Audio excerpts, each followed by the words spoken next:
The yin and the yang, the good versus the bad.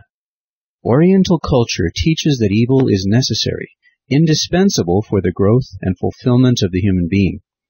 But this teaching does not satisfy everyone, and neither does it answer some questions. If God knew that evil was going to happen, why did he permit it? Why must one worship God? Perhaps because he needs it? Others say that if God created all things, God created evil. Then God is evil. Why do bad things happen to good people and good things to bad people? What is happening in this world, and what does heaven have to do with this?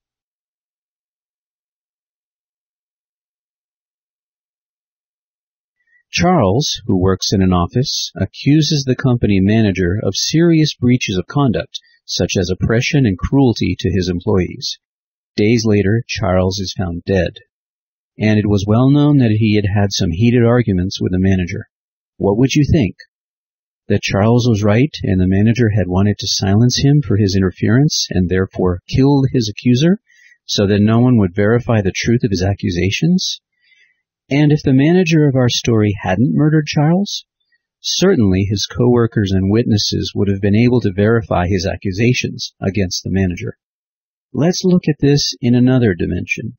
In this celestial version, Charles is Lucifer, the smartest angel ever created, the angel of light, who accuses God, manager of the universe, of cruelty, slavery, oppression, and injustice. He is set apart from the loyal angels, whom he accuses of slavishness. As opposed to the first story, here, God did not destroy his accuser. If God knew this evil in the world was going to happen, why did he permit it? To give us an opportunity to prove which of the two is right. God knew that this evil was going to happen, but the rest of the witnesses in the universe did not know this. God gave the freedom for them to choose and to verify the accusations. Which of the two systems of government is unjust and oppressive? God's government and its laws, or the world under Satan's plan? You, perhaps without knowing it, are deciding for one of the two sides. This is the conflict between good and evil. The celestial conditions in play here are higher than our analogy of Charles and the manager, because in the celestial case, there are final and eternal consequences. When this uprising in heaven took place, it was recorded in Revelation 12:7. And there was war in heaven. Michael and his angels fought against the dragon, and the dragon fought and his angels, and prevailed not, neither was place found any more in heaven. And the great dragon was cast out, that old serpent called the devil and Satan, which deceiveth the whole world. He was cast out into the earth, and his angels were cast out with him.